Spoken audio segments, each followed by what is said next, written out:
سر یہ ہم صرف یہ جو تشخیص اور تجویز کے مرحلے میں یہ جو محرک شدید ہے ملین نشن ہے یا اکثیر مقوی ہے اس پہ اکتفا کریں یا ساتھ سر ملتان صاحب رحمۃ اللہ کی بھی مرکبات وغیرہ ساتھ ساتھ جو اس کے متعلق ہے اس کے ساتھ مطلب وہ استعمال کرا سکتے ہیں مریض کو ہمیں کو نفس کو سمجھ سکے اس کے مطابق آگے وہی تجویز کرے ساتھ اس کی مرکبات یا طب یونانی کی مرکبات استعمال کرا سکتے ہیں مریض کو. میری گزارش یہ جی کہ میں نے جو چیز ایک نئی سمجھائی ہے وہ یہ کہ دوا فروشی لفظ استعمال کرنا درست نہیں کسی کے لیے کہ فلاں بندہ دوا فروش ہے. یہ لفظ تانے طور پر کسی کو کہنا اچھا نہیں ہے. ہم نے یہ کرنا ہے کہ جو دوا ساز ادارے ہیں یا چھوٹے ہیں یا بڑے ہیں یا کوئی طبیب ہے اس کے لیے ایک پیمانہ ہم مقرر کریں کہ وہ ہر دوائی کو اس کا وہ اظہار کرے, اس کو وہ سمجھے کہ یہ دوا محرک ہے, یہ دوا شدید ہے, یہ دوا ملین ہے, یہ دوا مسل ہے, یہ دوا اکثیر ہے, یہ دوائی مقوی ہے. کون سے درجے پہ آتی ہے؟ یعنی ہر دوائی کا سمجھنا یہ ضروری ہے تاکہ اس مرض کے درجے کے مطابق اس کو استعمال کرایا جا سکے. اگر کسی دوائی کا مزاج اور درجہ اگر علم نہیں ہے, بنانے والے نے نہیں اس کا وہ تقاضا پورا کیا یا سمجھنے والے کو یہ تقاضا پورا کرنے میں وہ ناکام ہے, تو وہ یوں کہہ رہے ہیں کہ وہ دوائی میرے حساب سے وہ ایک عطایانہ طریقہ علاج ہوگا, وہ قانونی نہیں ہوگا, اصولی نہیں ہوگا. والی بات آپ کل کچھ ہوئی دوائی آپ بنائیں یا میں بناؤں. حضرت صاحب ملتانی رحمۃ اللہ نے قطعہ نہیں لگائی. آپ نے فرمایا کہ دوائی جو میں دے کے جا رہا ہوں یہ میری اپنی سوجھ بوجھ کے مطابق مکمل ہے, اور کوئی آدمی اور دوائی بنانا چاہے تو وہ ان بات کا ضرور خیال کرے گا کہ اس کا مزاج اور اس کا درجہ کیا ہے. میں اب آپ کو دریات معدہ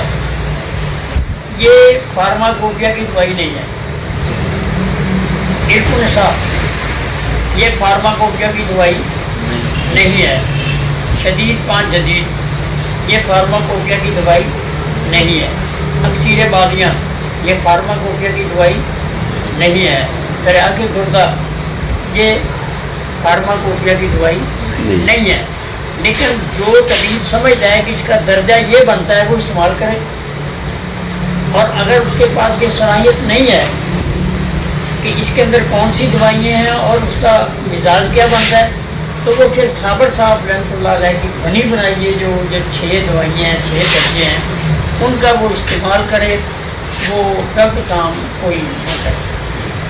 فائدے کے بجائے نقصان ہے. جو ہم کہتے ہیں کہ یہ مطلب مقامی سوزش ہے, نبض کے ذریعے معلوم کرتے ہیں, تو یہ سوزش جسم کے اندر کہاں ہوتی ہے؟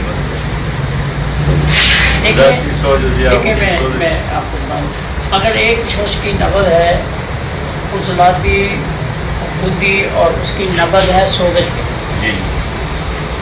تو سوزش جو ہے وہ عضلات میں ہی ہوگی. یعنی جب مرض شروع ہوگا تو لذت, حبس, قبض, سوزش, ورم اور ذوق یہ تحریک والے مقام پر ہی ہوگا. یہ 6 درجے تحریک والے مقام پر ہی اظہار کریں گے ہوں گے. اب یہ ہوگا کہ اگر نبض پہلے درجے میں ہے محرک اور شدید یعنی لذت اور حبس میں, تو پھر اس کے پہلے جہاں تحریک ہے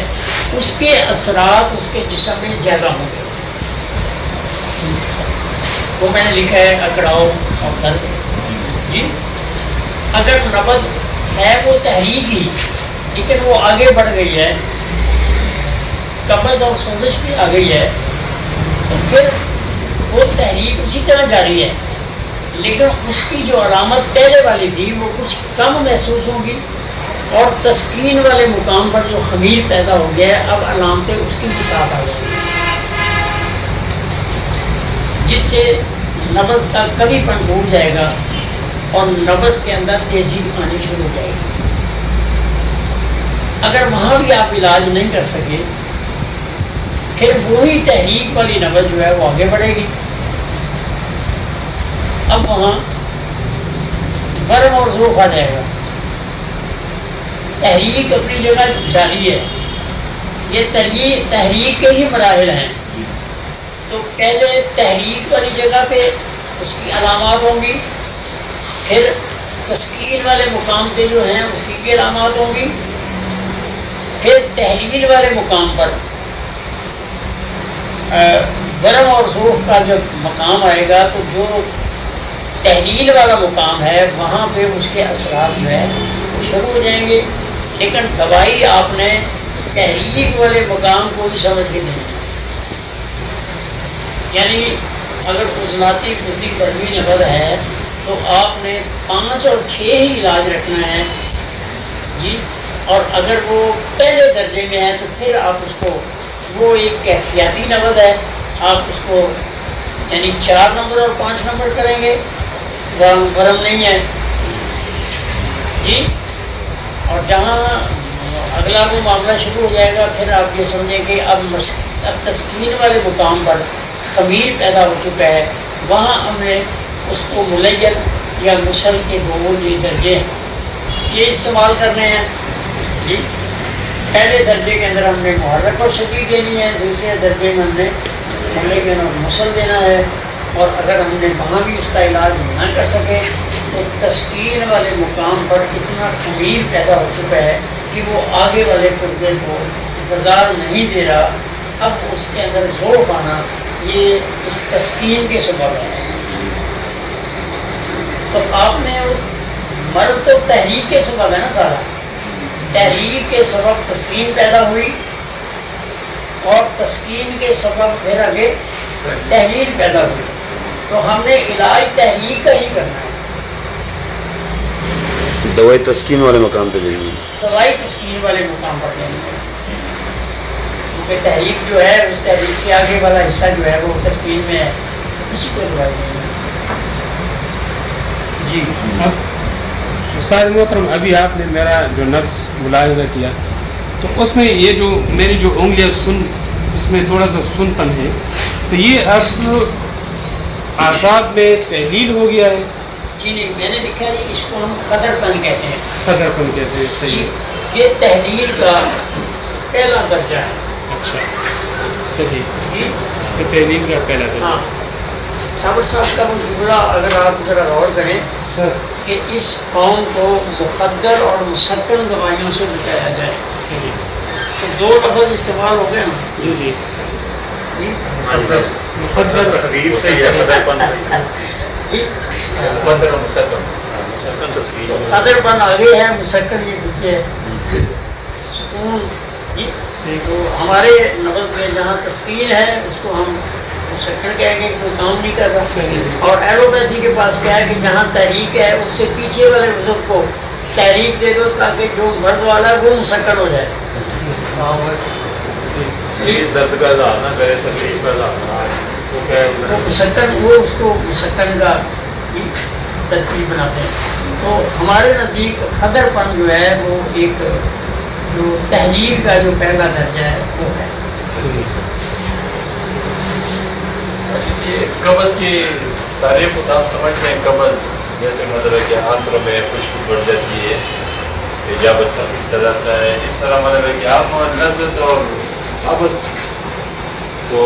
مطلب کیسے سمجھیں گے کہ قبض کیا ہے، لذت کیا ہے؟ جی جب دیکھیں میرے سبق سارے کلیئر ہیں، آپ اس کو غور کر لیں، اگر نبض بگڑتے ہوئے بگڑی ہوئی نبض کے 6 درجے ہیں، ہر بگڑی ہوئی نبض کے 6 درجے ہیں، پہلا، دوسرا، تیسرا، آپ کے سامنے یعنی 2 درجے تحریک کے مقام پر پہلے لذت لذت حبس پھر جب اگلے درجے میں نبض جائے گی تو پھر تسکین والے مقام پہ خمیر پیدا ہو چکا ہے جی تو اب آپ اس کو بولیں گے نا مسل دیں گے صاحب ظاہر ہے جی اب مریض کی یعنی وہاں بھی قبض ہو گئی ہے کیونکہ سکیڑ ہو رہا ہے اور تسکین والے مقام پہ جو خمیر پیدا ہو چکا ہے اس کو نکالنا بھی ضروری ہے. جو چیز نہیں نکل رہی وہ قبض ہی ہے نا جی اب اس کو نکالنا ضروری ہے. دونوں جگہ کو آپ قبض کہہ رہے ہیں اور نہ بھی کہیں آپ کے پاس تو ایک شکل ہے نا جی کہ ہم نے اس نبض کو یوں سمجھنا ہے اور دوائی دینی ہے جی. آپ اسے مت پوچھیں کہ مجھے قبض ہے کہ نہیں ہے, اسے کیا پتا قبض کیا ہوتی ہے جی. اب آپ نے اس کو یہ سوال کرنا ہے جو کہ آپ کے تحریک کے مطابق ہے, بلکہ سوال نہیں کرنا, آپ نے اس کو بتانا ہے کہ اگر اس کی نبض پہلے درجے میں ہے تو آپ اس کو پہلے درجے کی علامت بتا دیں, اگر دوسرے درجے میں ہے تو پھر یہ آپ کی سوچ پوچھیں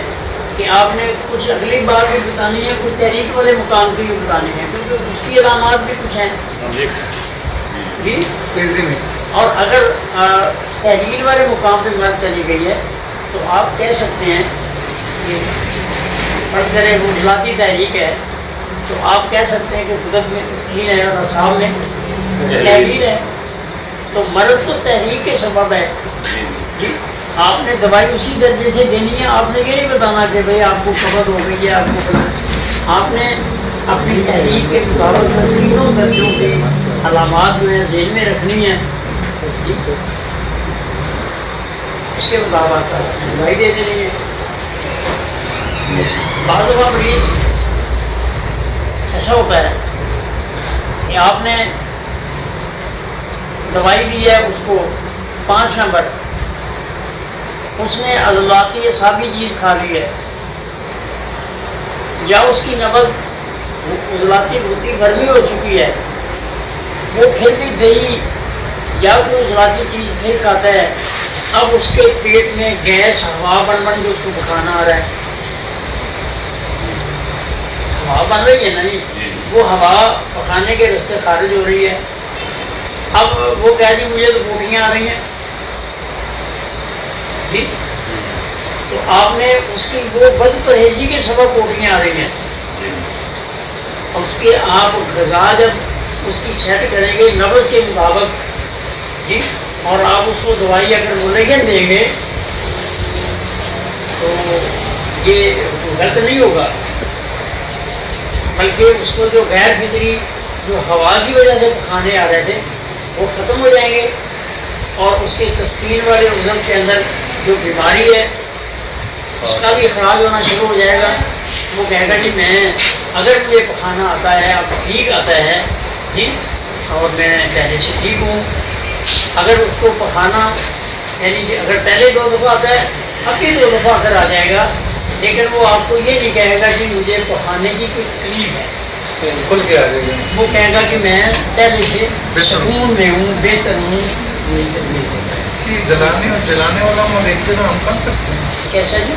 بولے یہ ہم اس کا ایک جگہ دے سکتے ہیں جی درجے آپ کے پاس 2 ہیں, ایک ابتدا ہے اور ایک اس کے انتہا ہے. یہ آپ نے پریکٹیکل میں ہم جب کہتے کہ یہ سوزش والا مقام ہے, سوزشی نبض ہے, سوزشی ارواح متاثر ہوتے ہیں, تو مطلب ہے کہ جو تینوں ارواح ہیں, نفس, روح نفسانی, روح حیوانی, روح طبی, ہمارے پاس 6 نبضوں پہ 6 ہی ارواح ہیں, یہ سمجھ آئے گی. ہم تو یوں دے نا جی جب 3 جگہ ہیں, لیکن چونکہ نبضیں 6 ہیں, ارواح کا معنی یہ ہے کہ جب کوئی عضو اس کو اپنے اندر ہضم کرتا ہے تو اس کے اندر جو قوت کے آثار اس عضو کے غذائی جو اجزاء اس کو ملتے ہیں اس کو ہم ارواح کہتے ہیں. برقیلا ہے یعنی اس عضو کے لیے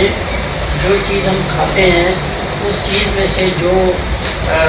یوں کہہ لیں کہ جو جسم کو جذب ہونے والی ملنے والی جو غذا اس میں سے جو نکلتی ہے اس کا نام وضو ہے. نہیں سمجھ رہے؟ اگر وہ فاسد بنے گی تو ہم اس کو ریا کہہ دیں گے، اور اگر وہ لطیف ہے، صاف ہے، اچھی ہے تو ہم اس کو وہ کہہ دیں گے.